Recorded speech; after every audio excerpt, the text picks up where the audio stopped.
Good afternoon. An extraordinary breach of security today at one of New Zealand's most sensitive security installations.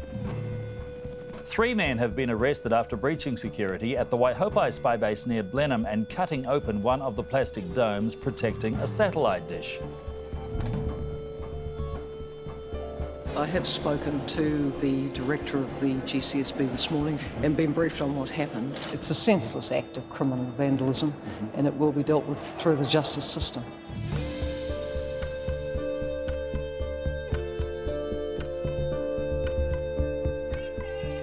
The protest group Waihopai Ploughshares have claimed responsibility for getting through security to tear the satellite dish cover. This is a press release sent through this morning on behalf of the Ploughshares. In it, they detail exactly what went into this morning's protest. At 6 a.m, they deflated one of the domes using sickles, then knelt down beside it to pray. It's the Echelon spy network they're opposed to, a network they claim is part of the US government's global spy network used in the war on Iraq.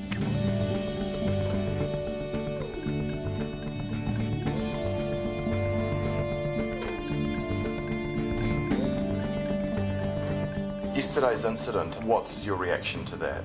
I think it's very embarrassing. I rather wished it didn't happen. It has happened. Security has been breached, there's no doubt about that. What countries do we share information with? Look, I won't go into any sorts of operational details. We share our intelligence as and when necessary, but I won't say specifically with whom.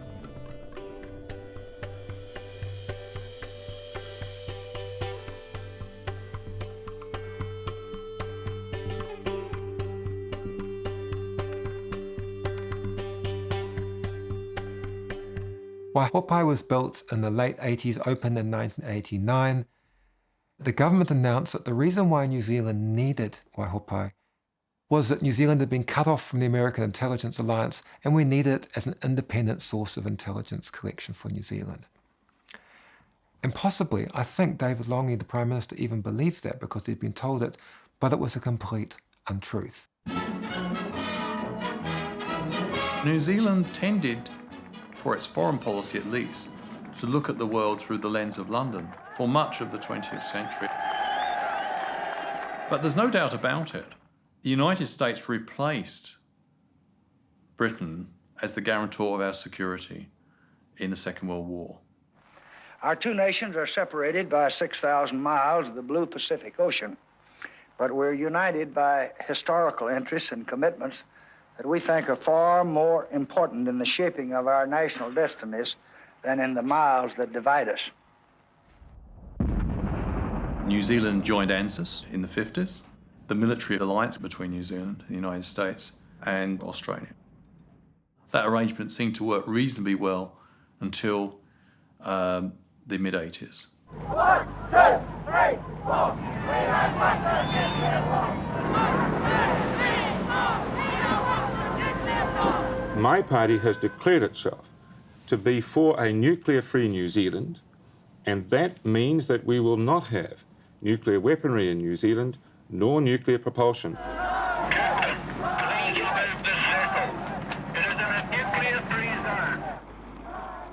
In 1987, we had the nuclear-free zone legislation passed. And we had our ups and downs that year. Of course, we were up because we had got nuclear-free zone. And we also were out of ANZUS, of course. The Americans said, we won't have military exercises with you. And then very soon after all that, David Lange announces that we're going to be building a spy base in Waihopai. The station will be 100% New Zealand owned and controlled. It will play no communications role for any other country. With New Zealand being kicked out of ANZUS, we were fed the line that the Americans had ditched us because of the nuclear-free policy, but the UK-USA agreement and the covert obligations under that never stopped, and that became more important. And of course it was the UK-USA agreement, or Five Eyes, that determined and dictated the setting up of Waihopai. The ACUSA or UK-USA agreement was in the aftermath of World War II. It's a secret agreement to share signals intelligence. After the war, the two main allies, the US and Britain, formed an ongoing intelligence alliance which was then going to be devoted to the Cold War. And Britain brought 3 partners in with it, basically old colonies: Canada, Australia and New Zealand. The Five Eyes is made up of intelligence agencies in each of the 5 countries. The big brother of them all is the National Security Agency in the US. There's the Government Communications Headquarters, which is a huge British spy agency. In Canada, you've got the CSE. In Australia, the ASD. And then you've got New Zealand's GCSB. The world was carved up into areas of responsibility that were given to each of those 5 nations. And New Zealand's one, from the beginning, has been a great stretch of the South Pacific, from French Polynesia through to the Solomon Islands.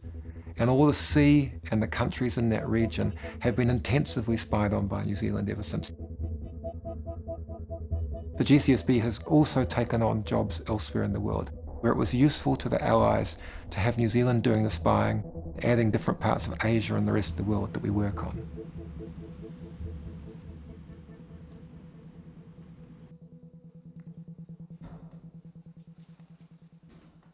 Adrian, LEASON, Peter Murnane and Sam Land were today released by a Blenheim District Court judge.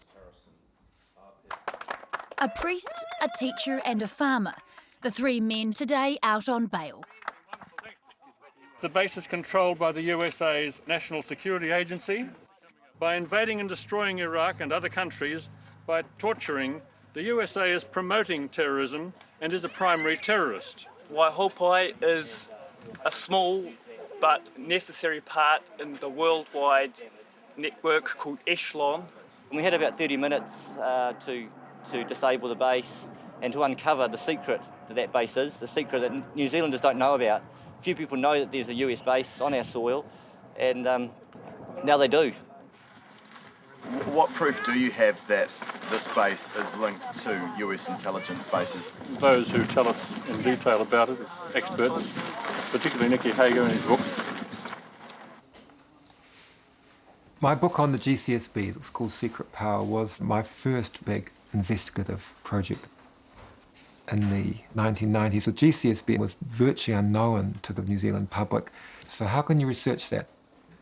I found a whole series of insiders, dozens of GCSB past and present employees, who allowed me to tell the story eventually not just of the New Zealand agency, but also of the agencies and bases they worked on in different parts of the world and how they were connected into this thing called the echelon system. The Waihopai base does not exist on its own. It's part of a worldwide system that's trying to capture all the communications in different regions of the world. Much of the world's mass communications, this means phone calls and emails and messaging systems, are routed between countries and regions by going up to a satellite and down again to a new country. And the job of Waihopai is to tap into those big satellites. Signals are brought in from the different antennas which have been intercepting the satellites. In those early days, they automatically searched communications, looking for particular keywords, email addresses, people's names, country names, according to the agency which had asked for that information, and send it through the communications links off to that country. The whole principle of the echelon system was to automate it. It was the way that the United States could use the foreign countries' facilities as if they were its own. And so the intelligence which is collected that the United States wants from it goes straight back to Washington, no different than if it had an American flag flapping outside and it was an American station. It's just like a great import of technology which has been plonked in the quiet countryside of New Zealand and spies on its own. Mr. Murnane, the Ploughshares group, I mean, how many are there of you in there? Ploughshares is a tradition. People all around the world have begun maybe about 100 ploughshares actions of different kinds in different places, and they've been speaking against militarism and against war. Ploughshares was what brought us together. Peter, Sam and I had all read and reflected on this. We're all attracted to non-violent direct action, and coming out of Catholic Christian spirituality, was, I guess, the glue that brought us together. Ploughshares comes from the prophets, Isaiah and Micah. We will beat our swords into ploughshares and our spears into sickles or pruning hooks. We will have a rethink, a metanoia, a change of heart, a conversion, and make peace and not war. Ploughshares actions have been going on since about 1980, mainly in the US and in Europe, a couple in Australia.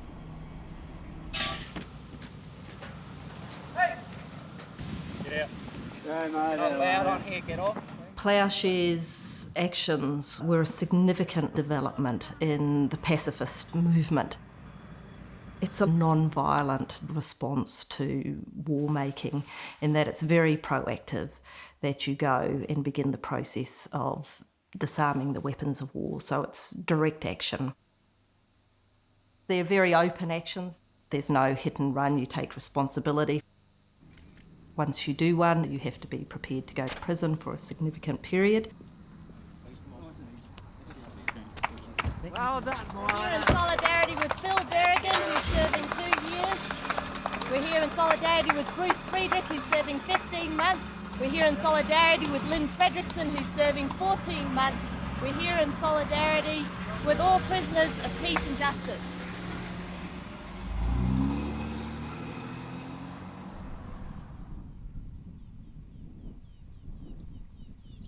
What we are is a satellite tracking base. My main task out of that station is to collect foreign intelligence by means of interceptions of foreign satellites. You can categorically confirm that no New Zealanders' emails or telephone calls are listened into. The Government Communications Security Bureau is not allowed to listen to or intercept New Zealanders. The Government Communications Security Act 2003 very, very specifically precludes me by law from intercepting New Zealanders or New Zealand permanent residents.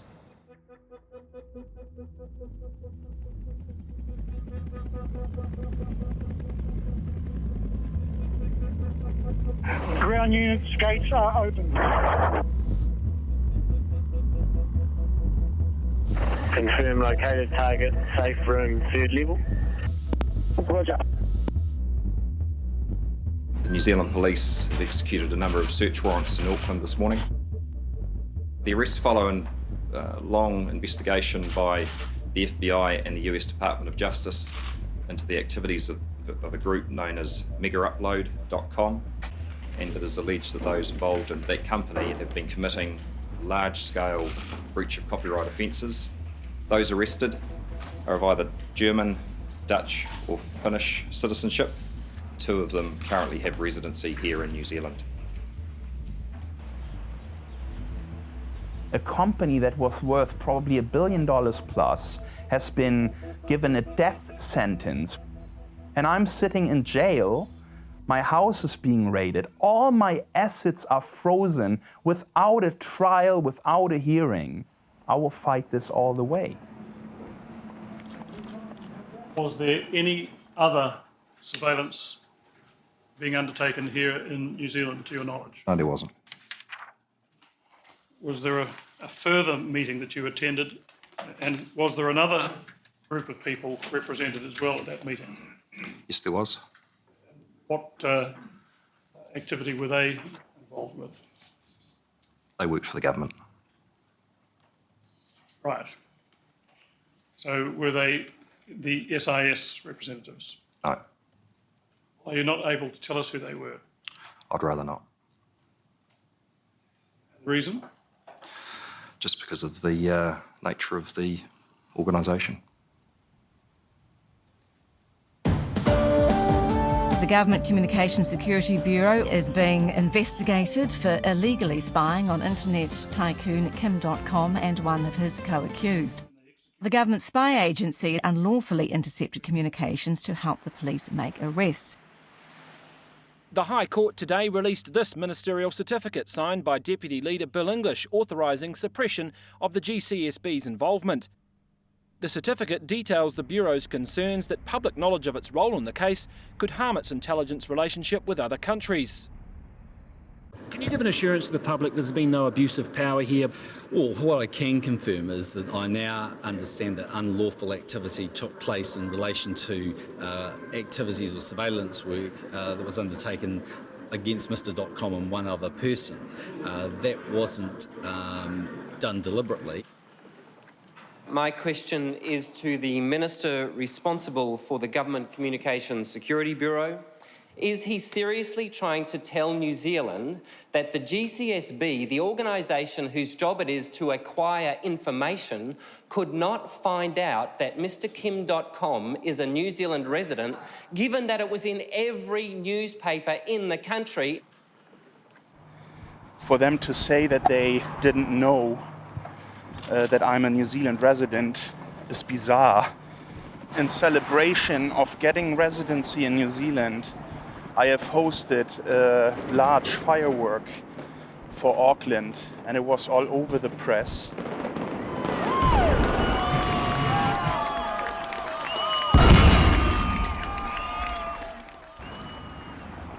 It is very important that everything the GCSB has gathered is being disclosed so that we can see if there was illegal spying activity by the Americans utilizing a local spy agency to get access to data.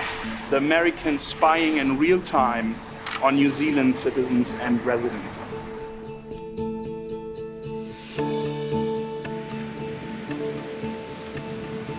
We're in Whites Bay in Blenheim. It's a little bit of paradise.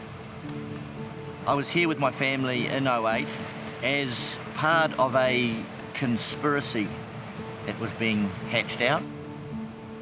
It was the anti-basis campaign that we're hosting this gathering that we were at. Father Peter and Sam and I started talking and dreaming and imagining what could be done that has not already been done to see this spy base closed. Okay, right, I'll just speak on behalf of the anti-basis campaign. Thank you for coming. And once again, as I say, our small but gallant band, we will keep focusing attention on this base, which in fact represents New Zealand's single biggest contribution to the war on terror, New Zealand's involvement in any American war, be it in Afghanistan, be it in Iraq. Anti-basis campaign, or ABC, started in 1987. ABC's position is very clear. We want Waihopai closed, and we want the GCSB abolished. We can't see that it fulfills any useful function. We did make good use of the ABC camps that happen every year. We questioned as many people as we could within anti-bases for their knowledge of the base.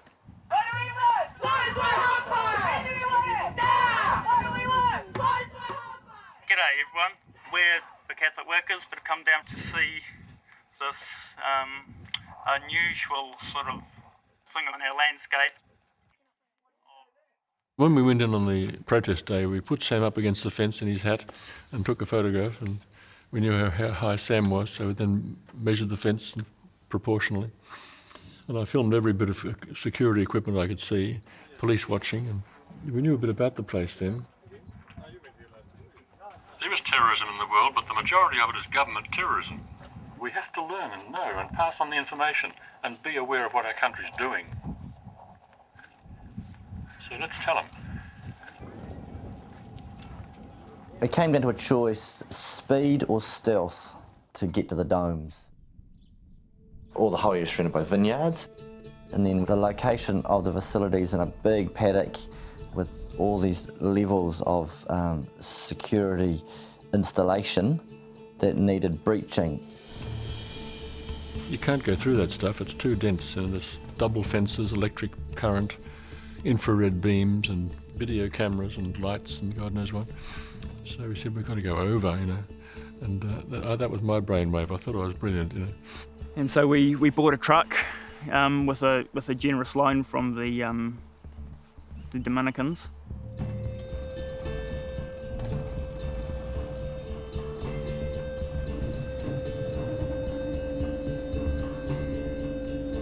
We realised we wanted a vehicle that had the capacity to take a team over in one hit, We came up with a high-ab crane, which is mounted on a truck.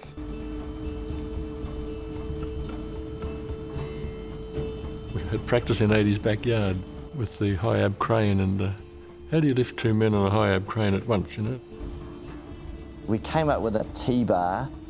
Two guys could stand on either side of this, and the crane would lift the whole T-bar up and over two fences. We thought this was going to be the way to go. And yeah, our training, and we had night after night out there with headlights on and stopwatches going and running around. You know, we wanted to be prepared when we got to Waihopai.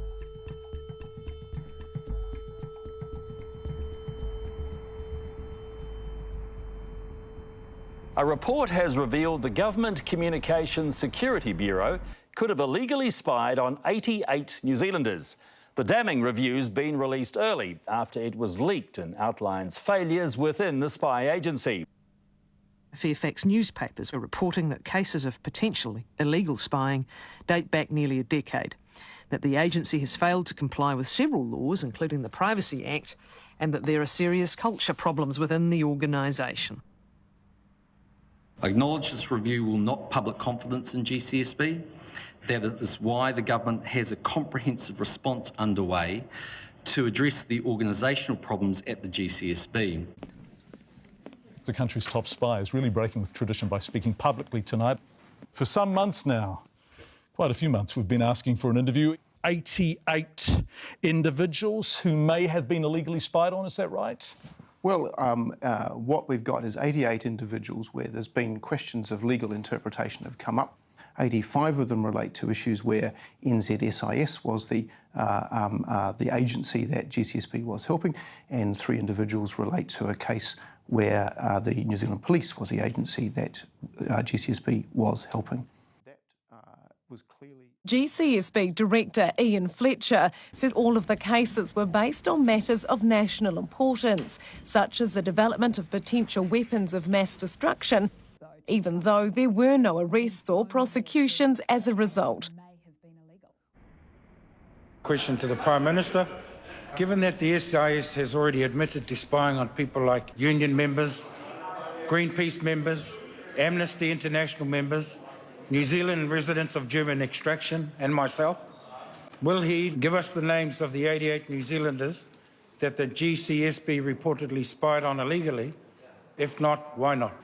Honourable Chris Finlayson. On behalf of the Prime Minister, the names of the 88 people have not been released publicly and will not be released. To do so would not be in the national interest. That sort of notion of the enemy within. The enemy is not out there, the enemy is inside. And you can see a continuous stream. You had the panic about communism, which begins with the Bolshevik victory in Russia, and then continues through into the Cold War. And then you have the war on terror. For 10 years after the Cold War, through the 90s, the Five Eyes agencies had a hard time. They lost money, they didn't have a clear focus, they were losing political support because they didn't seem to be needed anymore, and all of that changed on September 11, 2001. The search is underway for those who are behind these evil acts. I've directed the full resources of our intelligence and law enforcement communities to find those responsible and to bring them to justice. After that time, starting with the NSA, but then its partners, their budgets rose enormously. They became the lead agency for all kinds of new spying around the world, including the GCSB.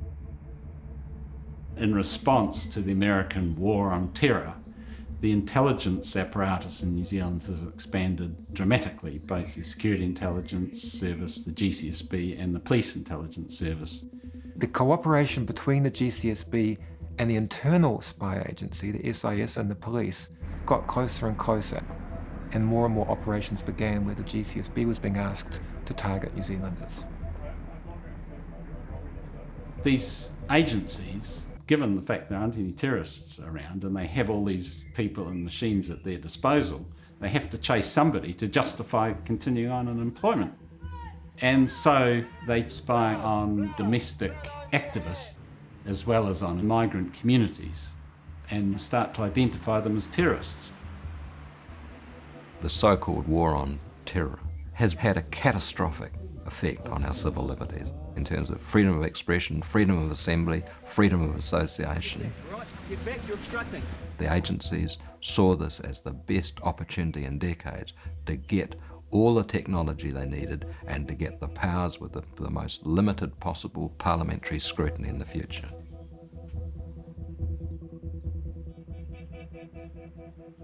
The defence will open today at the trial of 3 men charged over an attack on the Waihopai spy base in 2008. Father Peter Murnane, Sam Land and Adrian LEASON are jointly charged with intentional damage and entering a property with intent to commit a crime. Well, here we are at the Catherine Mansfield Park in Wellington. It just coincidentally happens to be across the road from the Embassy of the United States of America. And behind me is what I've affectionately named as the Mother of All Shrines. It's been my little dream for the last few months to be here and pray at this shrine and to be in a state of mindfulness and prayerfulness leading up to our trial. A desirable outcome will be an acquittal. It'll be up to a jury of our peers. So that's our hope. Now, in the event of going to jail, you know, we're feeling like we've got good support, and together we feel carried by a wider group.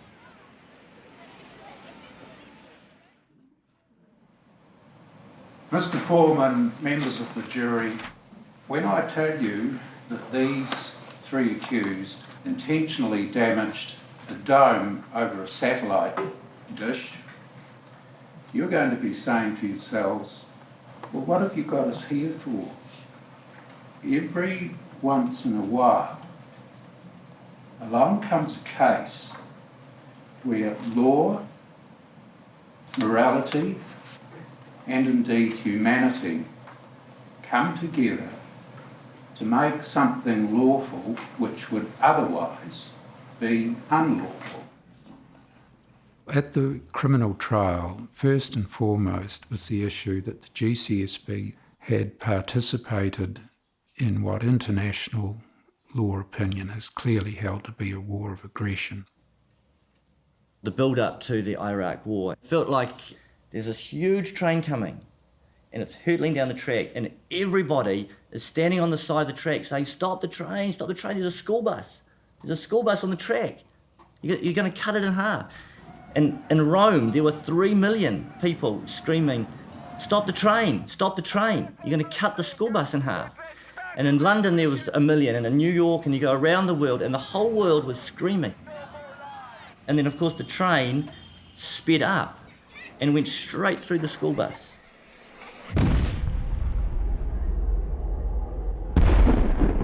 "800 cruise missiles hit Baghdad in 2 days. We saw that on our tellies. It was part of a strategy which the Americans named shock and awe.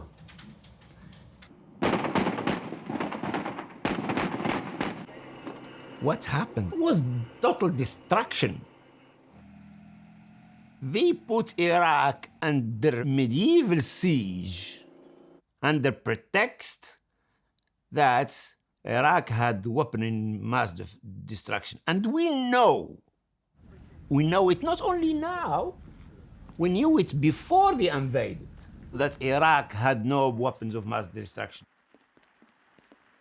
The Bush administration would not accept the verdict of the UN Security Council, which said it was not justified to use force to disarm the government of Saddam Hussein. And New Zealand made the right decision in 2003 when it opposed the Iraq invasion. Faced with a choice between supporting peaceful and diplomatic means which were working and war which cut off that process, This government made the only rational choice, which is to choose the peaceful means. Alan Clark was mostly following the New Zealand public who did not want to be part of the Iraq War. The intelligence agencies and the military and the diplomats were extremely uncomfortable not to be going with their close allies. And so this led to some inevitable things going wrong. For example, the Navy had frigates working in the Persian Gulf. Alan Clark gave them written instructions that they couldn't get involved at all in the preparations for the invasion of Iraq. In fact, our ships helped escort the majority of the fighting force into the region. New Zealand's contributions were both overt and covert. The overt side was the company-sized detachment of engineers who were sent and stationed with the United Kingdom forces in Basra, and that's well known. What probably is a little less well known is we did a lot of intelligence sharing, including tactical signals intelligence with the UK, Australian, and the Americans. That was the thing that I felt helpless about, because I thought, well, on the surface, it appears that New Zealand is holding the high moral ground, but secretly, behind the scenes, we're actually very active in this war.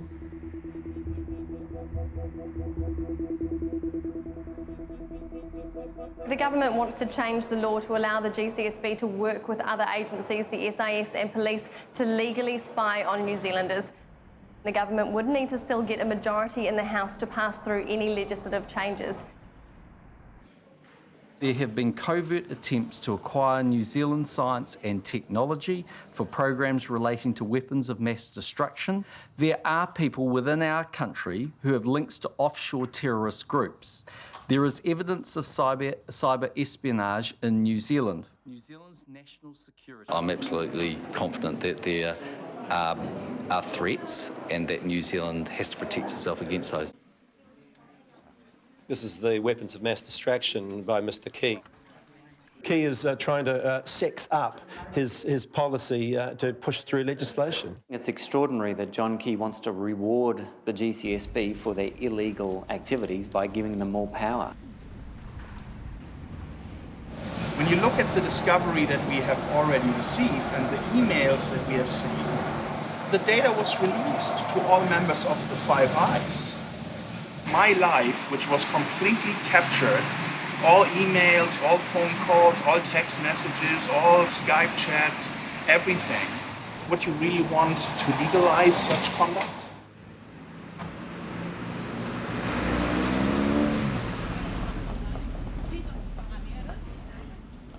So, how did your despair at the war and your knowledge of what you've said is our contribution to it through intelligence, how did that proceed? Well, we identified a component of the weapon system. That component was intelligence gathering. That's as much as a weapon as anything else.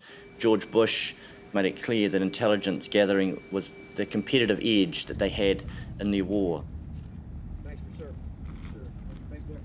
After September 11, the GCSB changed very fast, and every change that went on in it was an identical change that was going on in its sister agencies. There was a new section devoted to spying on Middle Eastern languages.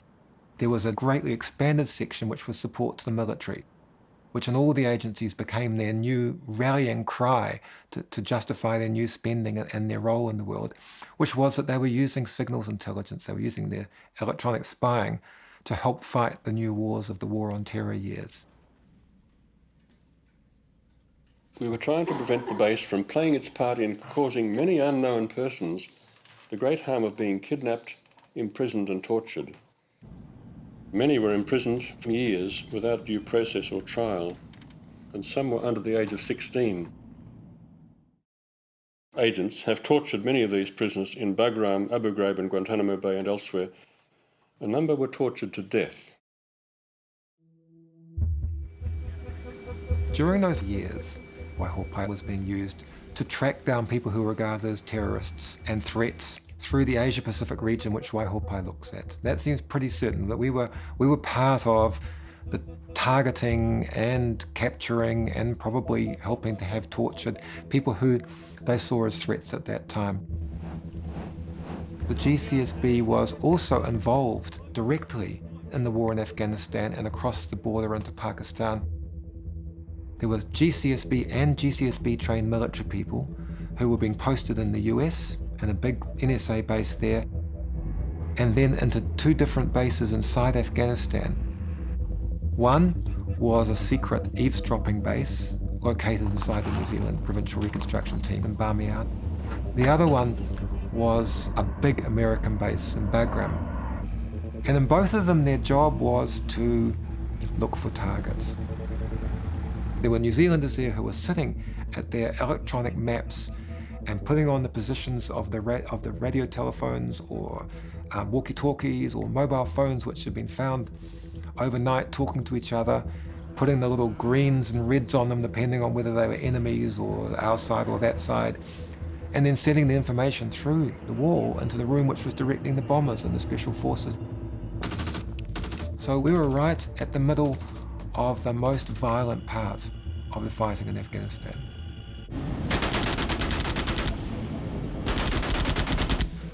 This is a photograph of a casualty from some of the first strikes on Baghdad.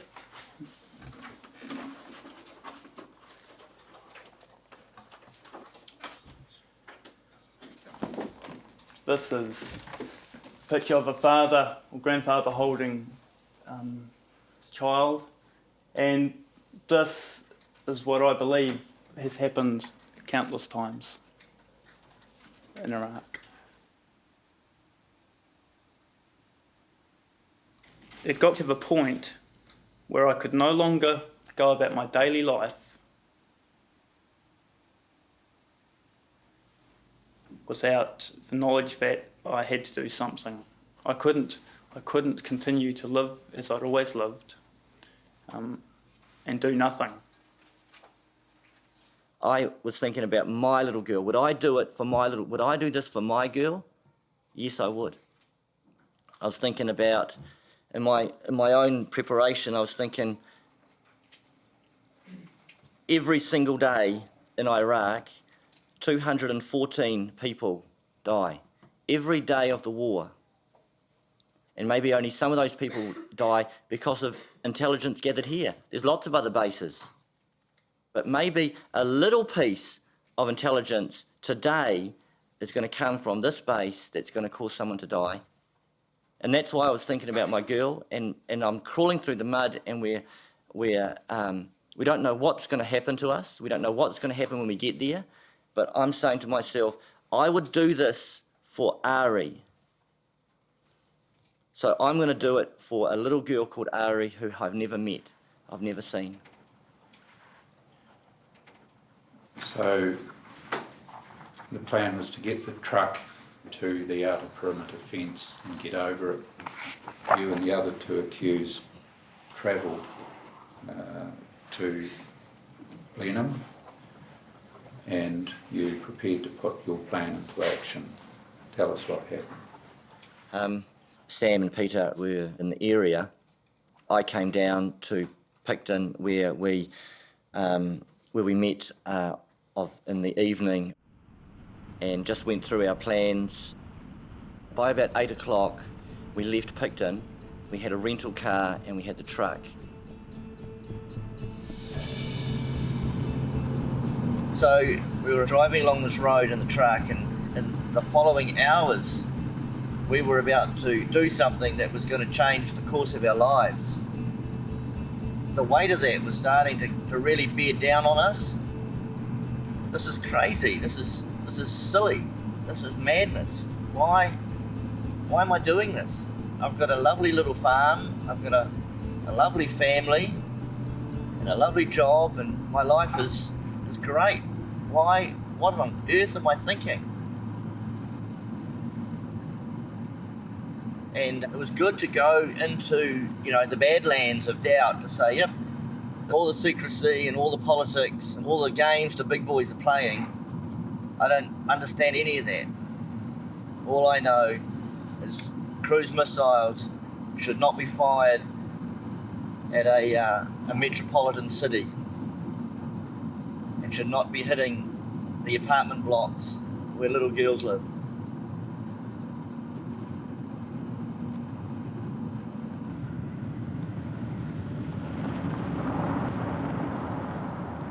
New legislation will this week be introduced to Parliament under urgency, allowing the Government Communications Security Bureau to spy legally on New Zealanders. Mr Speaker, I move that the Government Communications Security Bureau and related legislation amendment bill be now read for a first time.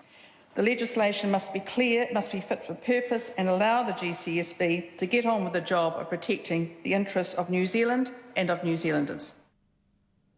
The GCSB bill allows the GCSB to explicitly give help to the SIS, Police and NZ Defence Force. The other big change is that the GCSB has been given responsibility for maintaining New Zealand's cybersecurity. It authorises the gathering of intelligence about information infrastructures, which can range from your cell phone all the way up to your internet service provider and every item of content on any of those. Not only do we have the GCSB Act, there's also the Telecommunications Act. Any ISP, even smaller ones, must at the very least be, quote, intercept ready, and substantial ones must actually be intercepted, Mr Speaker. Now that is a huge broadening of the powers of the state to access the private information of New Zealanders. The GCSB has now been given the role of overseeing New Zealand's telcos and internet service providers, everyone providing communications in a commercial way. If a telco or an ISP wants to make changes to their network, they have to run it past the GCSB first for approval. Mr Speaker, these new spy laws are being fast-tracked into Parliament instead of an independent inquiry, first into the GCSB. The question has to be, who makes New Zealand's spying law and who is it for? These bills were not a rushed reaction. They had a major revamp of what they were doing. They had a major expansion of power. They weren't a rushed reaction. They were sitting in someone's drawer. They were sitting in someone's drawer waiting for the right moment to bring them in. And the question I want to know the answer to is who actually wrote those laws and who had them waiting for the NZ Parliament to pass. Director Clapper, I want to ask you what the rules are that an intelligence agency would have to follow in order to electronically track the movements and locations of an American inside the United States. In the case of the NSA, who were engaged in foreign intelligence collection, that's a practice they do not engage in. Does the NSA collect any type of data at all on millions or hundreds of millions of Americans? No, sir. It does not. Not wittingly. There are cases where they could inadvertently, perhaps, collect, but not wittingly.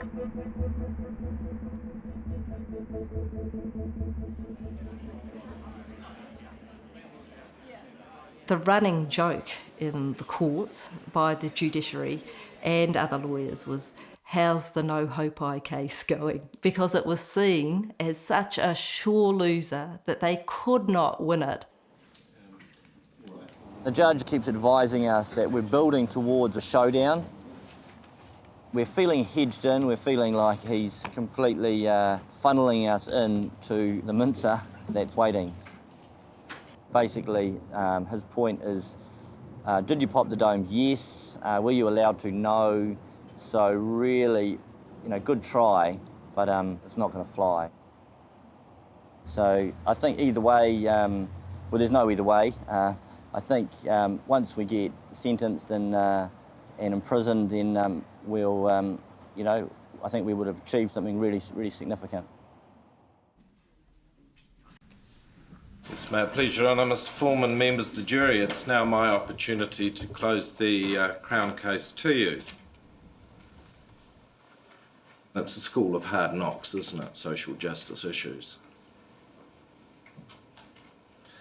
It's a situation where you hope for the best.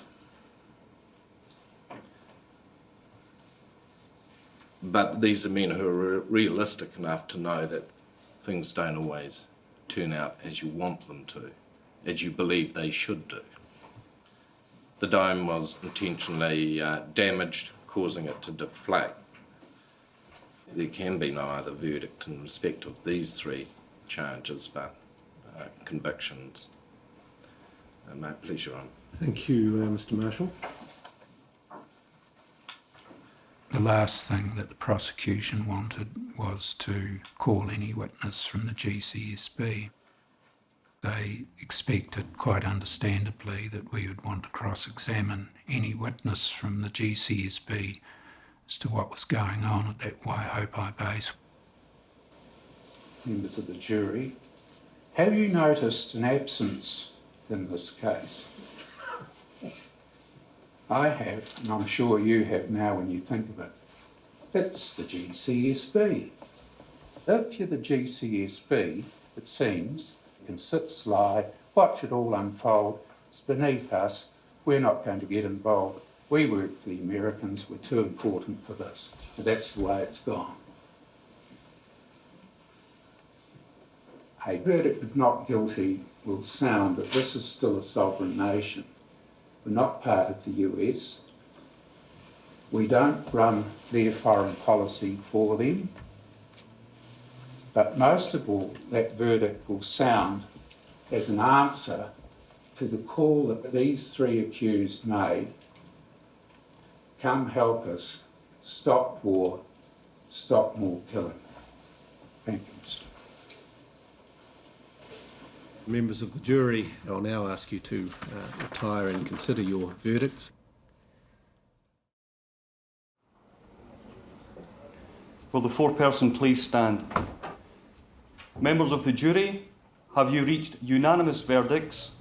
Yes. Do you find the accused, Peter Reginald Leo Murnane, guilty or not guilty? Not guilty. Samuel Peter Frederick Land, guilty or not guilty? Not guilty. Adrian James Leeson, guilty or not guilty? Not guilty.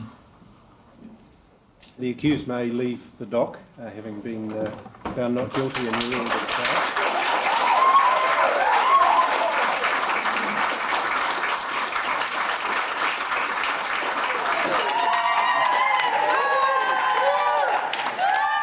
When 11 Kiwis get randomly plucked and stuck in a room with the evidence, they take 2 hours to come back with an answer, and the answer is, we don't want the spy base. The answer is, our actions were lawful. Thank you, guys.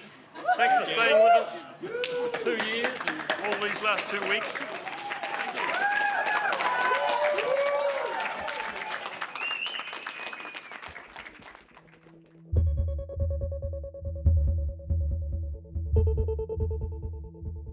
My name's Ed Snowden. I'm 29 years old. I work for Booz Allen Hamilton as an infrastructure analyst for NSA in Hawaii.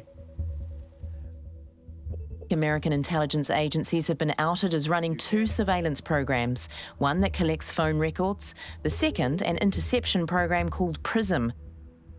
A leaked PowerPoint presentation shows PRISM gives the American enforcement agencies access to the communication data of users held by companies like Google, Facebook, Microsoft, Apple, Yahoo, and Skype. The NSA specifically targets the communications of everyone. It ingests them by default. It collects them in its system, and it filters them, and it analyzes them, and it measures them, and it stores them. I, sitting at my desk, certainly had the authorities to wiretap anyone, from you or your accountant to a federal judge to even the president if I had a personal email. What the Snowden documents show is that the Five Eyes partners had dramatically increased their surveillance. What mass surveillance means is not a targeting of a particular threat, but actually bulk interception of everything that they can get their hands on in the world. the whole phone system of a particular country, the entire internet channels between major continents and between countries, and particularly the internet moving through undersea cables. Why should people care about surveillance? Because even if you're not doing anything wrong, you're being watched and recorded. You simply have to eventually fall under suspicion from somebody, even by a wrong call. And then they can use the system to go back in time and scrutinize every decision you've ever made, every friend you've ever discussed something with, and paint anyone in the context of a wrongdoer. What Snowden has revealed has caused irreversible and significant damage to our country and to our allies. Edward Snowden is a coward, he is a traitor, and he has betrayed his country. He is not a traitor.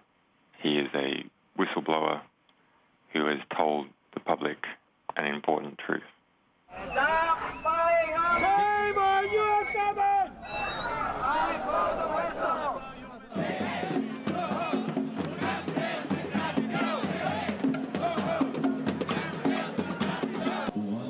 John Key is the person who wants to extend the powers of the GCSB at the very time all around the world people are expressing concern about their privacy, expressing concern about what will happen to their communications. New Zealanders should have... Security experts have claimed the Government Communications Security Bureau could have used electronic data mined by PRISM to circumvent laws that say it cannot spy on New Zealand citizens.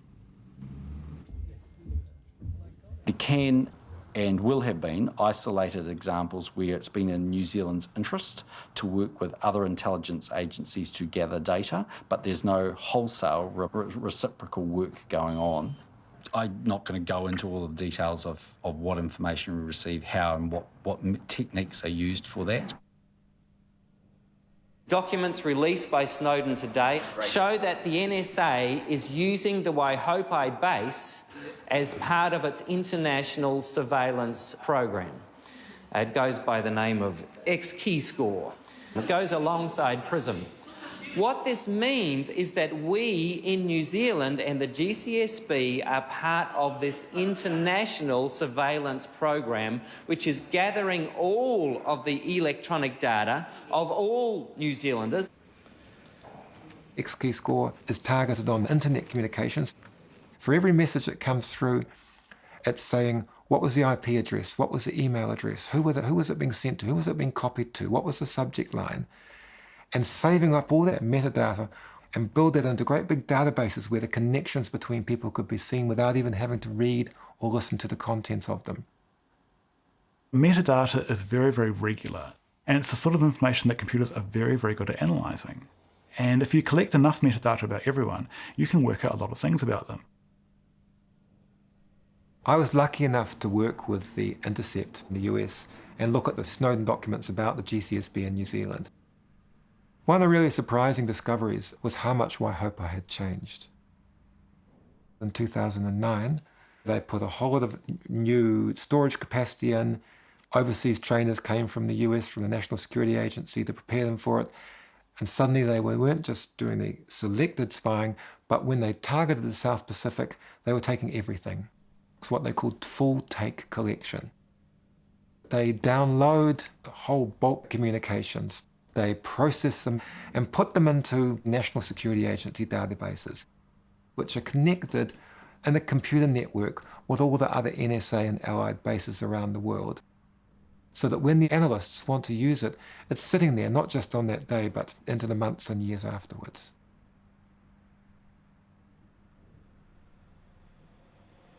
Day after day, there are new revelations by Edward Snowden, and there's absolutely no doubt anymore that the Waihopai spy base is being used as part of that total international communications grab, and there's no way in hang that we should be putting through a bill that enables that to happen all the more easily. It is actually time to tear Waihopai down. Every good story needs an abandoned quarry. So we chose this one here. We parked up the truck just over here and just thought this was an ideal spot. We just had to leave it here for an evening. and then went to a little motor camp not far away, tried to get a little bit of sleep. The plan was that I'd stay here in the quarry with the truck at 2 a.m. and wait for a phone call that should turn up at about 3 a.m. There'd been a bit of drizzle over the previous couple of days, and Sam and Peter went on ahead and checked out the conditions. Now, it got a bit confusing because at 3 o'clock there was no phone call, 3:30, 4 o'clock, 4:30, still no phone call. I'm starting to get a little bit nervous, so I rang Peter with the cell phone that he'd given me. We're walking through the vineyard, Sam and I, in really quiet conditions. There's a house nearby and a dog which would wake up, and the phone rings. This is against all the rules, and Sam, AD's supposed to text, and he says, "Where are you? What's happening?" And I said, "Well, we've texted you 3 times, AD." He said, "What's a text?" Because I don't have a cell phone, I'd never used one. And he said, "Look, I can't explain it to you now, just start driving." So that's what I did, headed towards the spy base to meet Sam and Peter at the rendezvous point.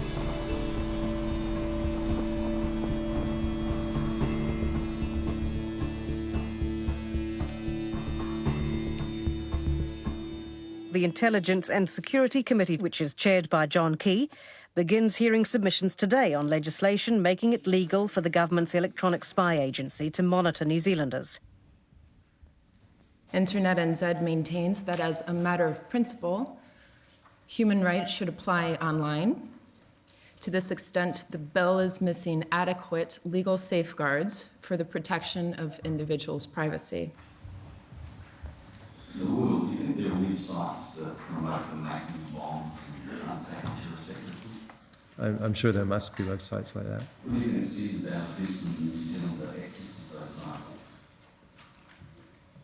What it says about them. Well, it might say anything about them. There might be a 14-year-old who's just looking it up because they're bored after school. You had the government trying to ram through in a very short period of time with a truncated process, quite extensive new powers that will carry with them new resources and total unaccountability. And they miscalculated. There was a huge opposition. We fear this bill will allow significant mass surveillance. We see that the GCSB's new purpose of protecting New Zealand's cybersecurity being used as an excuse to give them broad oversight and control of the country's telecommunications networks. Is there any evidence terrorist activity or there was an action which led to the death of New Zealanders? What would your response to those findings be? I don't know why there should be a response. I mean, there are terrorist activities in very highly spied-on countries which aren't stopped by intelligence agencies. The kind of mass surveillance that we've seen cannot be shown to have prevented a single plot. But that narrative that terrorism is this catastrophic threat has become so widely accepted that it's now a justification for things like mass surveillance. In every area of law enforcement, every area of society, you do a risk analysis. You allocate your resources according to risk. And the reality is that there's very little risk of terrorism that is politically motivated extreme violence in New Zealand today. GCSB was involved on the raid on my home to support an alleged breach of copyrights for Hollywood. This has nothing to do with terrorism or national security. In light of the massive and unlawful theft of personal information by the US, these charges have become deeply ironic. The proposed GCSB bill is actually supporting this piracy of private information. The government has said, well, we actually can't carry on doing things which we think are at the margin, and so we've stopped that activity, and now we're looking to clarify the law. Do you think it's, Prime Minister, do you think it's a good idea, though, to have foreign intelligence agencies looking at all our email? Well, I'm not going to go into those details. Thanks very much.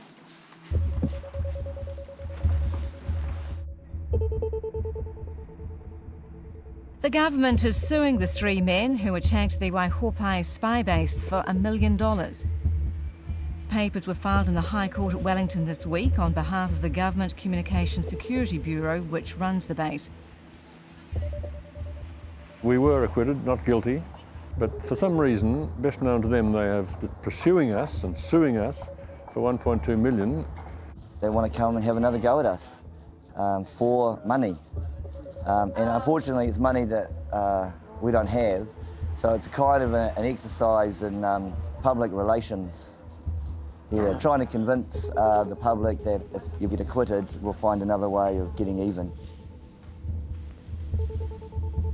They bring a damages claim against penniless defendants to try and save that face, which they've managed to conceal for so long. But by the summary judgment, they still hope to stay hidden. The Crown adopted a shortcut procedure in the law known as summary judgment. Now, this is where you say, well, there is no defence and there's no hearing, it's just a straightforward debt recovery. We, of course, resisted that. We wanted to run again the very same arguments run at the criminal trial. In relation to the role of GCSB-run, it is almost certain that it has contributed to illegal activities, including detentions, assassinations, and targeting of bombings. Many of the matters on which they assert further evidence is required are not appropriate for discovery because they are matters that fall under the umbrella of national security. In short, the right to protest is protected by law. Trespass and causing intentional damage to property are not.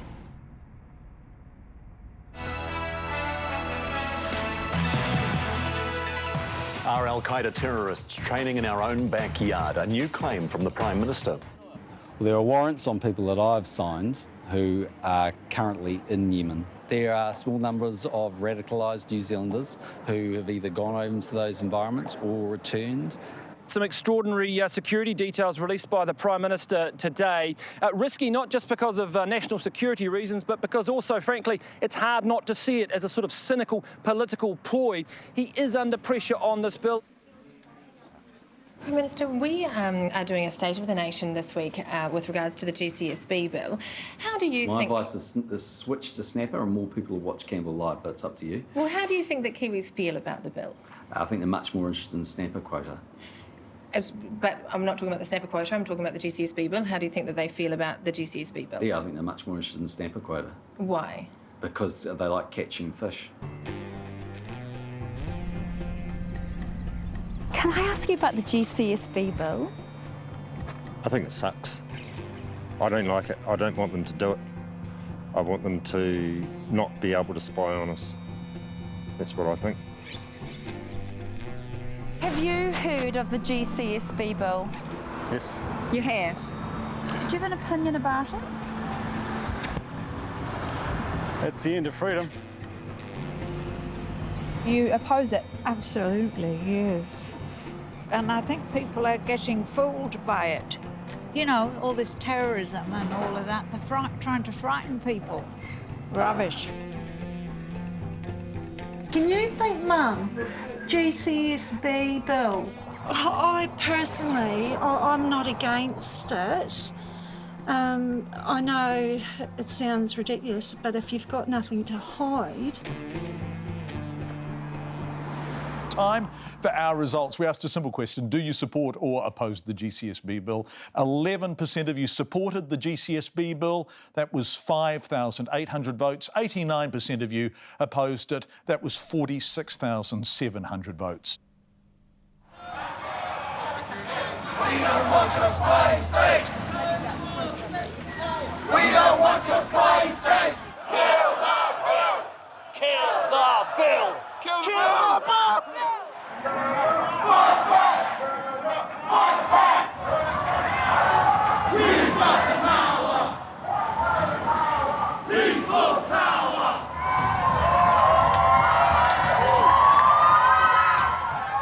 This was a country that stood up and said no to nuclear power. It said no to apartheid. And what do we say today? No! The land of the long white cloud becoming the land of the NSA spy cloud. No! Hi, my name is ADRIAN.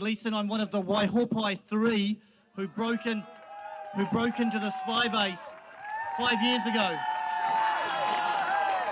We can sit back and worry about our own private emails, but that is one piece of the puzzle. This spy base is linked to rendition and torture.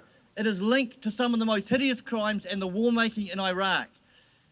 I say to you, before this is over, there's going to have to be a big, big visit to the Waihopai spy base. We cannot rely on these guys to do the right thing. We've asked the Prime Minister to appear on a number of occasions to discuss the bill. He's always declined until tonight. Will the GCSB operation, once this legislation is passed, involve or be connected to the collection or harvesting of New Zealand's metadata, whether under warrant or not? Yes or no? No, because you have this protection where you can't see the information, but you're protecting. Some people might say that's metadata, but it's not reading information, it's not collecting the details. So you will be accessing that? No. What I'm saying is we provide protection, like the Norton antivirus. What we have seen in the United States, contrary to what James Clapper told Congress, is the wholesale accessing of metadata, emails, phone records, all sorts, completely against the knowledge of the American people, under similar legislation that you were drafting. I can't talk about what they do in their own country and with their own legislation. That's a matter for them. Is the GCSB using or does it have access to X key score? Well, I'm not going to answer those Why questions not? because I don't go into, and no Prime Minister has ever gone into, what techniques they So actually I'm taking use. that as a yes. No. If the GCSB is using or has access to X key score, then all of the stuff in your legislation is absolutely meaningless. Well, what I'm telling you is everything that GCSB does is legal. The Prime Minister went on Campbell Live and said, and I quote, that the GCSB would not have access to the content of their emails, people's emails, under the cybersecurity function. That was completely false, and the Prime Minister was required to correct his answer to that later. Mr Speaker, the Green Party will stand up for freedom and liberty today. We will vote against this bill. Nothing in this bill allows for wholesale spying on New Zealanders. Nothing.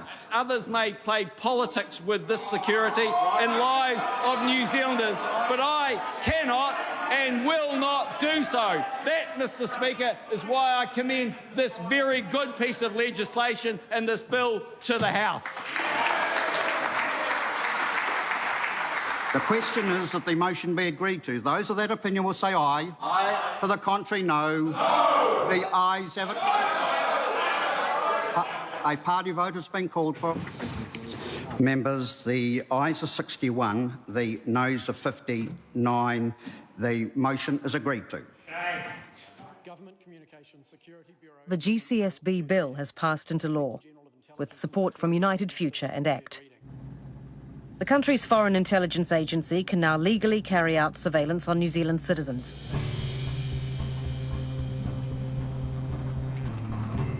We pulled in here. It's about 4:30, and there'd been those 3 or 4 days of rain. And, you know, our heart, I know my heart was beating pretty fast at this point. We were a little bit late. We were a couple of hours late.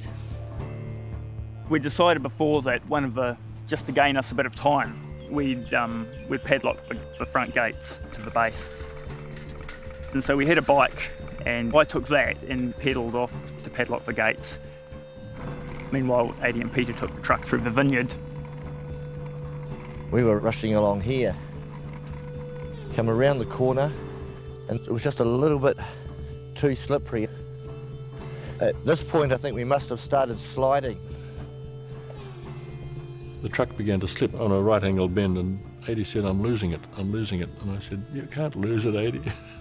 And a truck of at least 5 tonnes slid right over it, straight into a deep, deep ditch. All our late night training evenings was lying there in the ditch. We were in a fairly severe state of shock. But then I thought, hold on, Peter, we're forgetting we've got a crane on the back of this vehicle. The best thing to do would be to use the crane to somehow lift the truck back up onto the road. We start fighting with the crane, fighting with the traction and the skidding. We were making a huge amount of noise. And after about at least half an hour of this, the motor revving and waking up everybody in the district, we said, this is not a useful thing to do. And but that was when Sam turned up, and he had blood on his head. So I was just flat out biking across this paddock, but I hadn't noticed that there was an electric fence running across the middle, and I flipped over the handlebars and bit the dust. Yeah, so there I was just waiting for everything, the sirens to go and things, but luckily it was just a farm fence to keep the stock out. So yeah, gathered myself up and headed off to find the truck, and there it was, slipped off the road. We just sat down right here in the wet grass, in the mud, and we thought, well, what do we do now? And there was a real temptation to give up, actually, in truth. For me, there's a real temptation to go, whew, you know what, we can just relax and we can let this go. I just felt very, very empty at that stage, and I think a lot about prayer, and I now call it the prayer of emptiness. So I just said to God, we've got nothing. We've planned for 9 months. All our hopes had failed and our plans had come to nothing. We were feeling very down. And then, I don't know, I think we just had that little voice inside just sort of said, well, just pick up all your stuff and start walking and see what happens. And so we unloaded the truck and we started walking.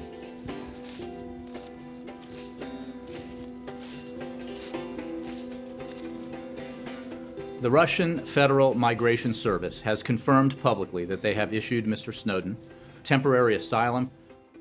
Mr. Snowden is not a whistleblower. He is accused of leaking classified information and has been charged with 3 felony counts, and he should be returned to the United States. Prosecutors plan to use provisions of the Espionage Act to bring criminal charges against Snowden, with a possible penalty of life in prison. I want to bring in the man who actually broke the NSA surveillance story for the Guardian newspaper, Glenn Greenwald. To the extent that you have aided and abetted Snowden, even in his current movements, why shouldn't you, Mr. Greenwald, be charged with a crime? If you want to embrace that theory, it means that every investigative journalist in the United States who works with their sources, who receives classified information, is a criminal. And it's precisely those theories and precisely that climate that has become so menacing in the United States. We've been seeing the Obama administration's war on whistleblowers for quite some time. Free! Free! Free Bradley Manning! Now we're seeing a lot of those same mechanisms applied to journalists. With this NSA spying scandal, we see both of those patterns at the same time. The crackdown on whistleblowers for exposing what's going on, and in some cases exposing surveillance of journalists. It certainly seems that New Zealanders did ask for intelligence help. I had a very interesting discovery when I got hold of a copy of a secret internal Defence Force publication which explained who they saw as the threats. And I was shocked to find that their definition of who the subversives were that they were fighting had near the top of the list investigative journalists. What you're seeing here really is a battle for control of the narrative. The New Zealand Defence Force have been very concerned about my reporting on Afghanistan, and they've taken a fairly active interest in my movements there. The Metro article dealt with the issue of New Zealand's involvement in detaining and transferring prisoners to authorities with a track record of mistreating, abusing, even torturing detainees. The Defence Force and the SIS knew my whereabouts in Afghanistan, they knew my phone number, they knew where I was staying. I'm wondering whether someone was privy to his plans in some way. No.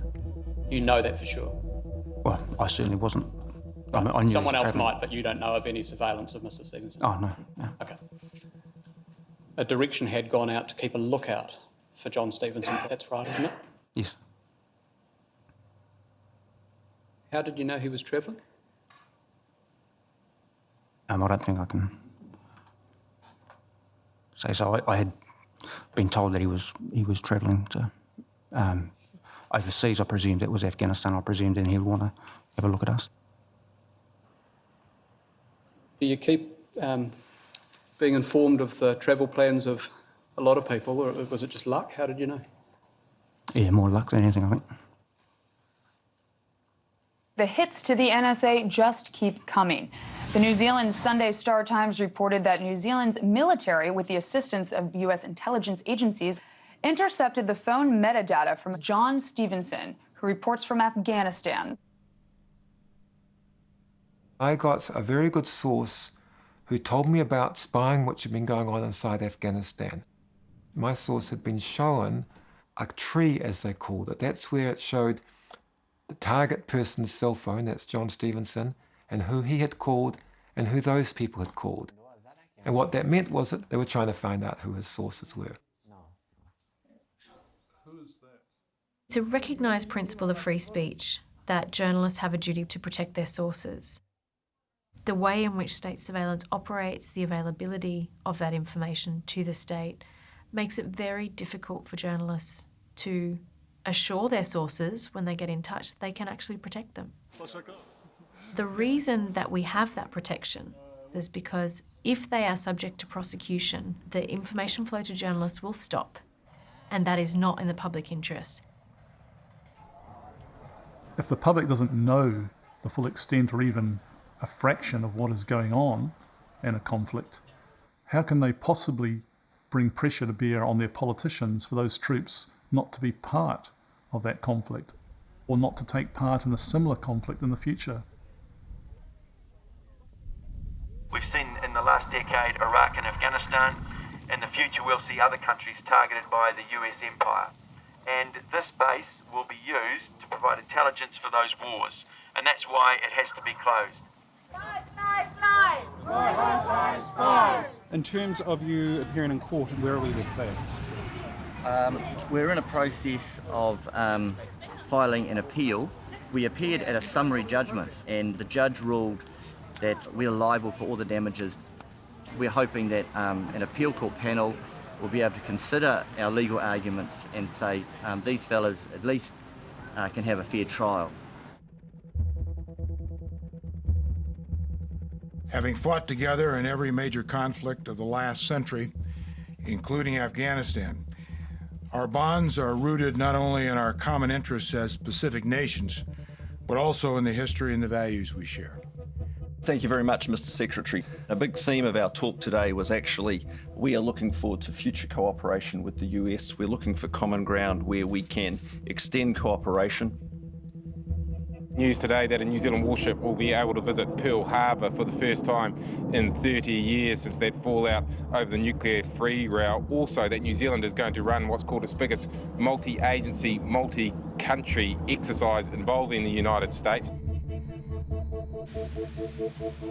For 30 years since the ANZUS crisis and the nuclear ship policy, while New Zealand has been quite happy to say goodbye to ANZUS and leave it, in the past, there's been conscientious working away year after year by those foreign affairs and intelligence and military officials with very close ties to their Five Eyes partners to rebuild the relationship with the United States.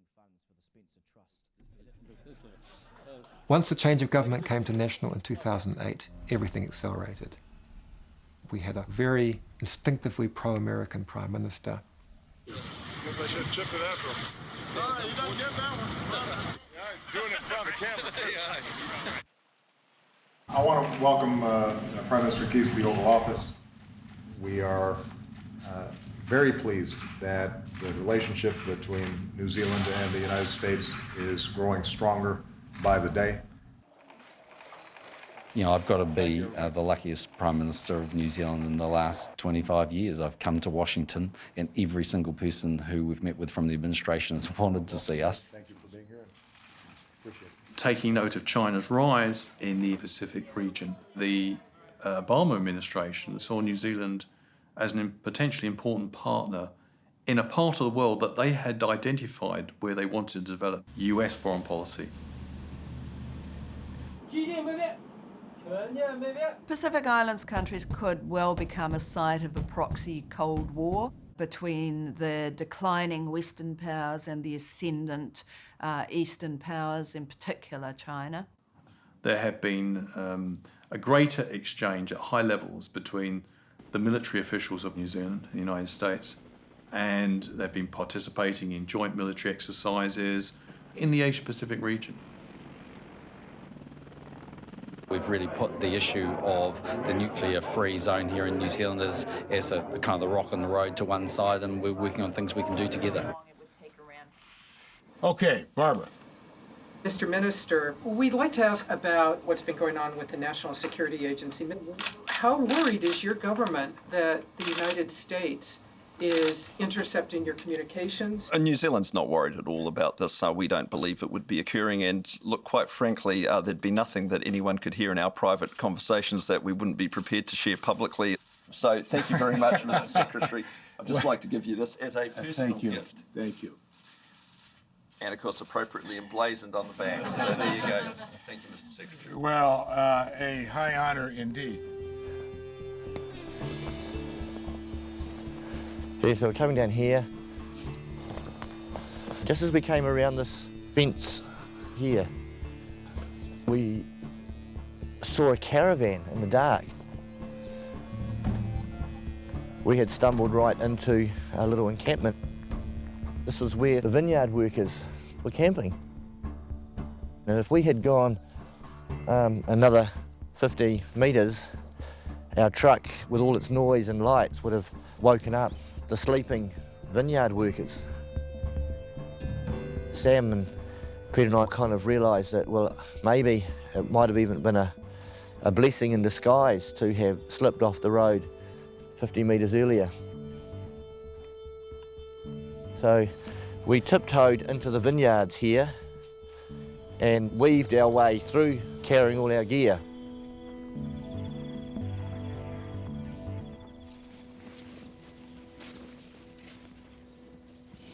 A newspaper in Australia has identified the first New Zealander to be killed by a US drone strike. The man, known as Muslim bin John, was born Darryl Jones and was married with children. He was one of 5 al-Qaeda suspects killed when a US drone fired on a convoy of vehicles in Yemen last November. John Key knew, didn't let on until details leaked out today. A New Zealander was killed. As I understand it, he'd gone to some sort of terrorist training camp. Wasn't he the subject of a New Zealand intelligence warrant? Yes, he would have been. So this was a legitimate drone strike? In my view, yes. So I think why is it that the New Zealand government is essentially just ceding its sovereignty to the United States in this case and saying it's all right that the President of the United States authorized an operation that effectively executed one of our citizens? The GCSB, which works with the NSA, may have been involved here. You're working with the journalist Greenwald at the moment with those Snowden documents. I have seen dozens of top secret documents that the New Zealand government has been provided by the United States because of the Five Eyes status of New Zealand. And the fact is that New Zealand, through signals intercepts, is directly involved with what is effectively an American assassination program. Metadata is being used for targeting people overseas. They can see that, for example, this person A, has been associating with persons B and C. They know that B and C are people they don't like, and they can make an observation that person A is someone else they don't like, and then use that to drive a missile strike to them. Come on, fire. Drone strikes kills usually about 10 to 15 times more civilians than it does alleged enemy targets. These things are clear breaches of international law, the failure to respect the territorial boundaries of sovereign nations. Are you comfortable with the fact that information gathered by the GCSB is potentially used for drone strikes? Yeah, I'm totally comfortable with that, yeah. So you can 100% tell the New Zealand public that you believe the killing of Daryl Jones by a drone strike was justified? Well, that New Zealander put himself in harm's way, and the average run-of-the-mill New Zealander wouldn't do that.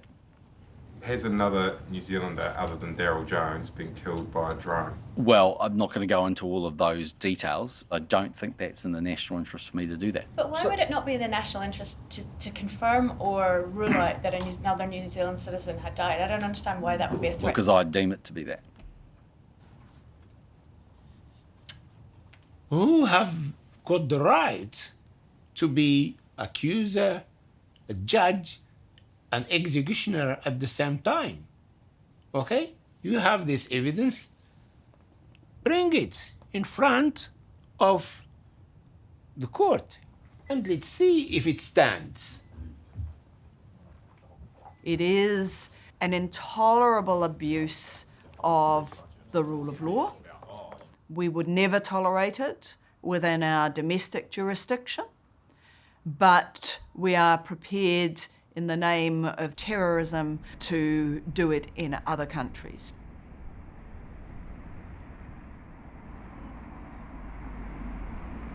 Three activists who broke into the Waihopai spy base want a full civil trial to decide whether they're liable for damages. The High Court ruled that the men were liable to pay. Today they went to the Court of Appeal in a bid to overturn that ruling. We challenge a wide range of conduct of the GCSB using this radome at GCSB Waihopai. Its purpose is unlawful in a number of ways. We are informed that the GCSB essentially operates as a conduit for the National Security Agency of the USA. So our submission... The whole point about this, the sharing of intelligence amongst Western-friendly countries, that all helps our security, that's the theory, isn't it? Well, Your Honour, it's at least reasonably arguable that what the GCSB is doing and the raw intelligence that it's supplying to the NSA does not, in fact, contribute to New Zealand's national security. The primary point that's made in relation to all of this is that even if it is unlawful, it doesn't give anyone the right to go on to the premises without authority and damage it.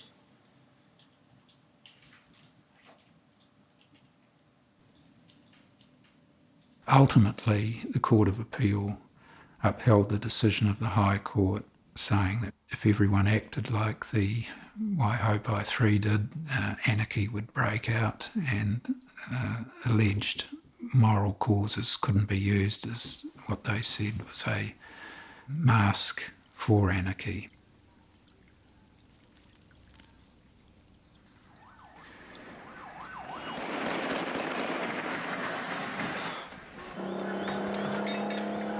Years after the American-led invasion of the country, an army of jihadist rebels sit now within 100 kilometres of Iraq's capital. John, this jihadist group, ISIS, I mean, who are they? Where have these guys come from?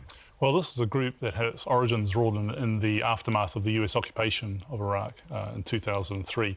It's gone through several name changes. It was once known as Al-Qaeda in Iraq or the Islamic State of Iraq. The US, they've parked a warship nearby. I mean, we have to take some sort of responsibility as an international cousin of the Americans, do we? Well, I don't think so in this case. I think it's highly unlikely given the unpopularity of Iraq, not only now as a conflict, but back then in 2003. This is a civil war. It's a sectarian fight that's going on really between, two religious groups. I mean, I don't see New Zealand overly getting tied up in that. Can you rule out the SAS going in a training role or Kiwi troops going in a non-combat role?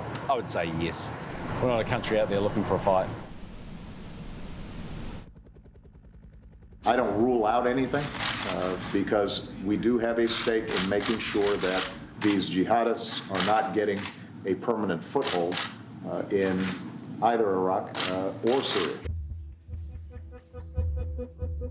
The response to the war on terror has been the creation of a whole range of new Al-Qaeda-linked groups. This is the self-fulfilling prophecy of terrorism, that every time you try and stop terrorism by using violence, you actually create more terrorists. We know, for example, that 9/11 and 7/7 and many of those groups, according to the people who perpetrated them, was in response to Western military intervention in Saudi Arabia and Iraq and so on. So then, to go back and militarily intervene again is only going to promote more people to fight back. An hour ago, President Obama laid out a series of immediate steps should targeted action become necessary. We welcome all the support there is in the world for rule of law, for a peaceful resolution rather than terrorism and conflict. And we know that our friends, we don't have to ask, this is one where we know that New Zealand stands with us. Thank you all very much. Thank you.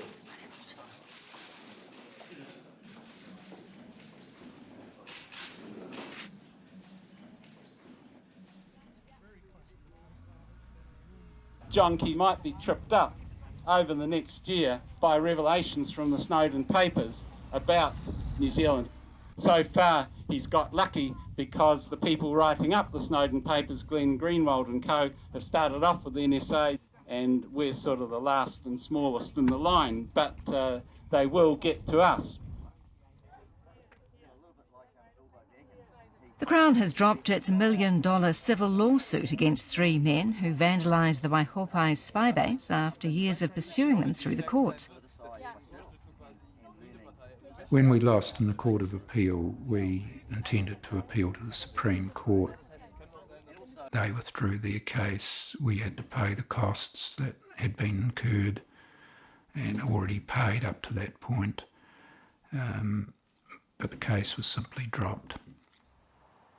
By the time that came around, for it to all go to the Supreme Court, other things were cooking up in the political arena, and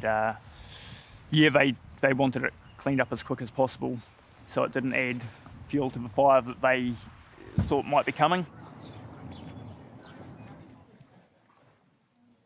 This is a meeting of the Intelligence and Security Committee. This is the first time such a public hearing has been held, and thus it's a significant opportunity to increase public understanding of the work of our intelligence community. Can you give an assurance to the New Zealand public that your organisation does not undertake any electronic surveillance of New Zealanders' data or metadata without a warrant? Without a warrant or authorisation as provided by the law, that's right. So in some of the Snowden documents that were released, the NSA reserved for itself the right to spy on the citizens of other Five Eyes nations, even when the partner government has explicitly denied the US permission to do so. I am confident that the NSA does not engage in the kind of mass collection that was being talked about inside New Zealand. I'm confident that the NSA, so far as I can see, has no reason to do it elsewhere against New Zealanders as a class of person. And you know, there are kind of jurisdictional issues which mean that we must always be careful getting to the point of making any kind of absolute statements. A lot of communications which you may not think go out of the country do go out of the country. The Southern Cross cable is New Zealand's main communications to the world, and that goes from New Zealand to Australia and to Hawaii. We know there's obviously a capture point in Hawaii, it's pretty obvious. We don't know what's happening in Aussie, but it seems to be very likely that it was either one at the point the cable leaves the country or at the point in Australia where it meets. If I send an email to a person across the street, I use Gmail still. I probably shouldn't use Gmail still, but I send it to Gmail and it goes through there, and therefore, of course, it's going through the States. So you may think of it as being across the street, but it's still gone through the NSA's capture zone. So the NSA runs this PRISM system where they collect all this data.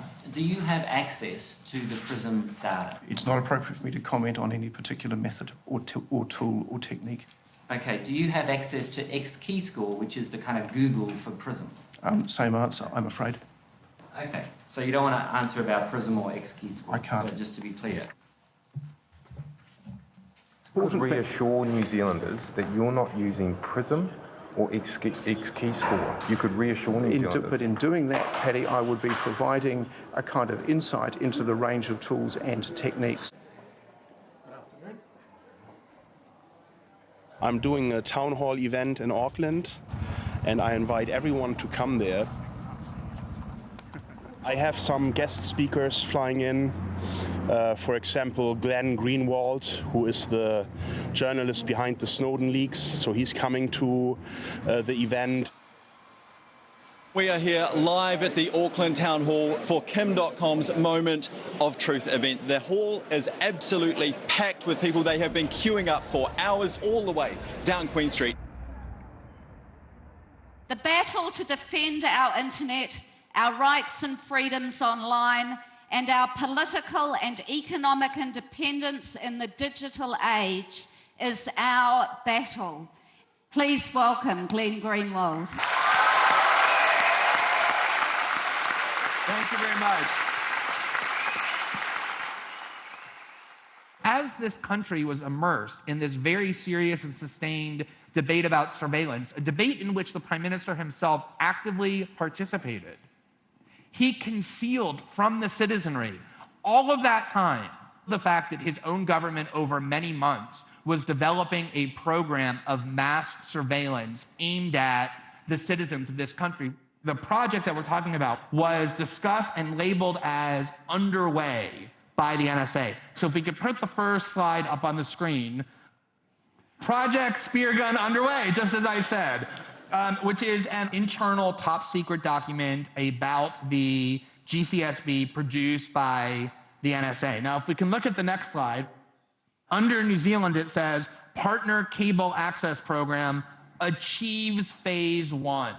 Phase 1 involves access to the cables that connect New Zealand to the rest of the world and that transmit internet data.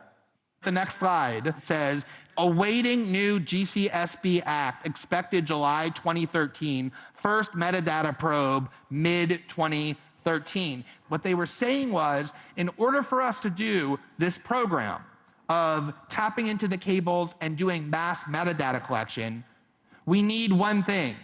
We need to have this new law passed because that new law will empower us to do this type of mass surveillance for the very first time. Ladies and gentlemen, we have been joined by a former NSA subcontractor. Please welcome Edward Snowden.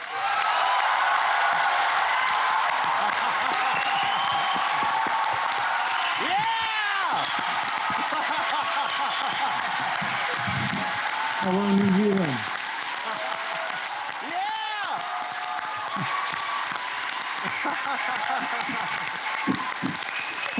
I'm not used to this kind of welcome. So, Ed, can you say definitively, based on your firsthand work with X-keyscore and other mass surveillance programs, that within the Five Eyes Alliance mechanisms, there are large amounts of indiscriminate metadata of New Zealand citizens? X-keyscore does involve both the metadata and content collection for individuals in New Zealand. That's without question.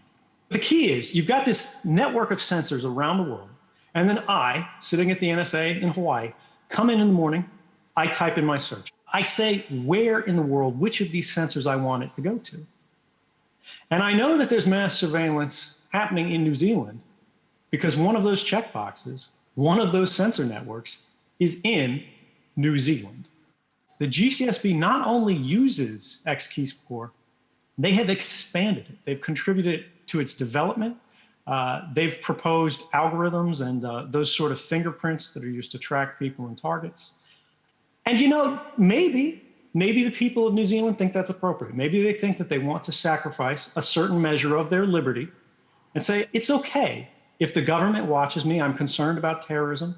I'm concerned about foreign threats. But that decision doesn't belong to John Key or officials in the GCSB, that decision belongs exclusively to the people of that country. And I think it's wrong of them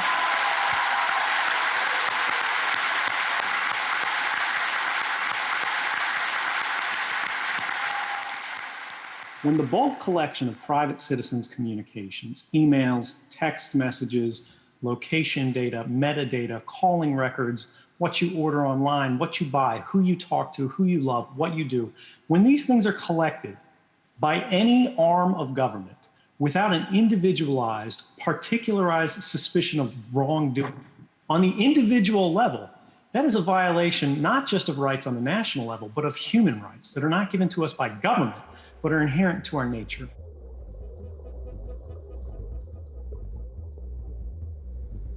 In terms of what Snowden has been able to establish through the leaked documents, is for intelligence agencies like the NSA to acquire more and more information.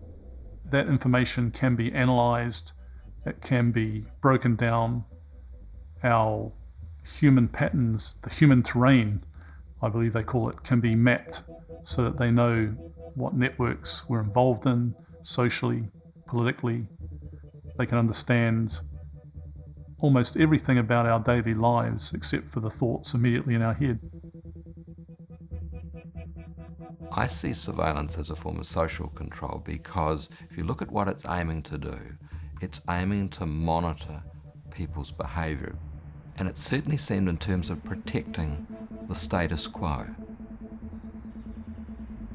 The panopticon idea was originally sketched out by the great English philosopher Jeremy Bentham at the end of the 18th century. He hit on this idea that you would design a prison and it would have this central tower where all the guards would sit, and they would be able to see into all of the prisoners' cells, but the prisoners wouldn't be able to see them. And his assumption was that if people believed that they were being watched, or they didn't know if they were being watched, they would discipline themselves. You'd be careful about how you behaved. So it was a way of getting people to police themselves. The prisoners were already in the prison, presumably because they've been found guilty of an offence. What's happened now is that people are being watched in advance of doing anything. Seeing all of us as a potential threat. That's really what this surveillance represents, that we're all guilty until we're proven otherwise. We're all potential suspects. Everyone is a potential terrorist. You just can't know. And I mean, this is a frightening situation because it means we can all become victims then of miscarriages of justice.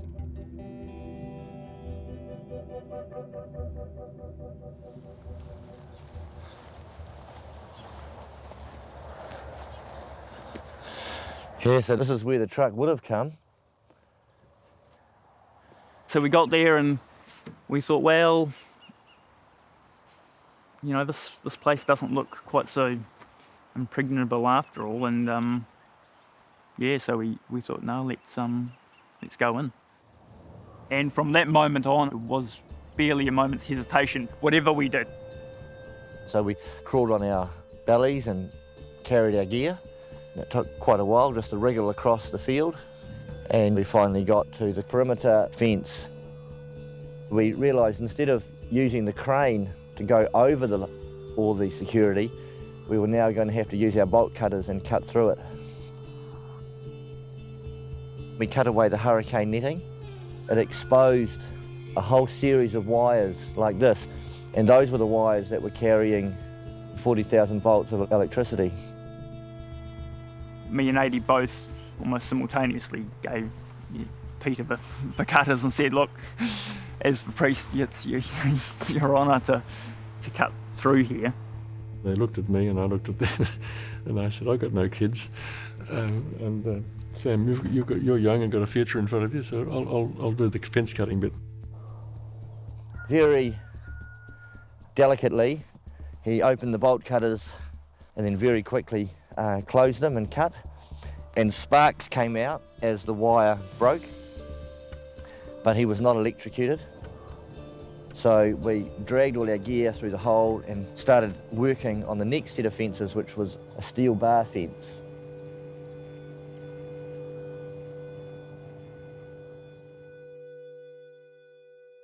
ISIL is a terrorist organization, pure and simple. Tonight, I can announce that America will lead a broad coalition to roll back this terrorist threat. If you threaten America, you will find no safe haven. Working with our partners, we will redouble our efforts to improve our intelligence, strengthen our defenses, and stem the flow of foreign fighters into and out of the Middle East.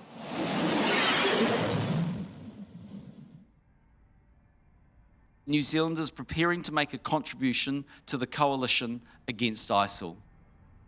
Our military can play a part in building the capability and capacity of the Iraqi forces. We will be stepping up our contribution to intelligence operations that offer opportunities to further understand and potentially disrupt ISIL. And we will build our capability to monitor threats from any offshoots of ISIL that threaten us here at home. New Zealand has to take a view, doesn't it, really? I mean, ultimately, are we going to say that we are going to sort of be part of a club, a bit like we are with Five Eyes Intelligence, when it comes to the United States and Canada and Australia and Great Britain? We can't rely on them. Even if the contribution is small, of course it'll be proportional. There has to be some contribution. It's the price of the club.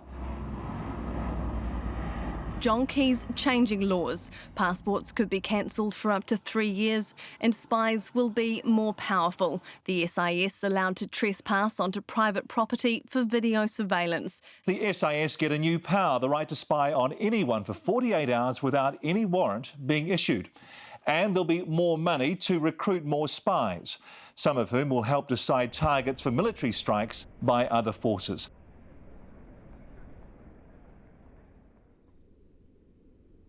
When it comes to domestic espionage, again, because we are a liberal democracy, we have inalienable rights. The right to privacy and the presumption of innocence, both of which are violated now on a regular basis. At some point, future governments will have to stand up and say, we are defined more by what we don't do than what we can do.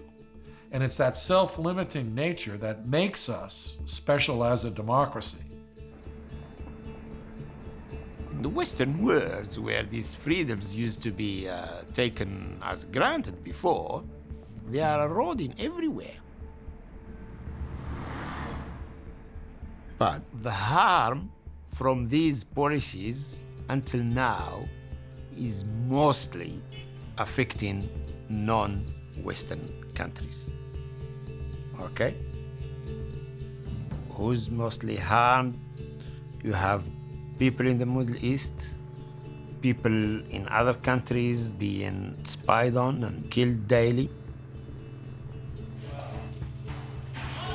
And if we've been looking in recent times at the cancellation of passports and at the detention of people without charge and interrogations, we're seeing that the rationale for what is happening offshore quickly becomes a rationale onshore. And there is a point at which a civilized society has to say that is intolerable. We cut through the second fence. No alarm. The infrared beams didn't seem to be working, and so we climbed through that. And we're in. We ran to the dome, circular dome fence, which is steel rods as thick as your finger. You know. We cut through some pretty hefty bars, and we got in there, and we're confronted with the dome right there, and there's just this very strong sense of power. You know, this thing is towering above us. They were just giant ahead of us, and we laid our hand on the dome. And I remember praying a little prayer. We said, in the name of Jesus Christ, we disarm you. And we were carrying sickles, and we plunged it into the dome, and air came whooshing out of the hole. And they cut around about a third of the base of this huge dome, 30-metre dome. And at that stage, I was doing my job, setting up a little shrine to pray at. We knelt down, we were sort of covered in mud, and I remember just crying. All three of us, our eyes welled up with tears. And yeah, there's just an overwhelming sense of peace, actually, amongst us. You know, everything was very peaceful, and we're done. We'd done what we had set out to do. It was early morning, the sun had risen. All our great and cunning plans, foolproof plans of human brilliance were really not much use in the end, but somehow Providence intervened and we found ourselves achieving our objective, which was the interfering with the operation of the spy base for the sake of the victims of war crimes in Iraq and Afghanistan.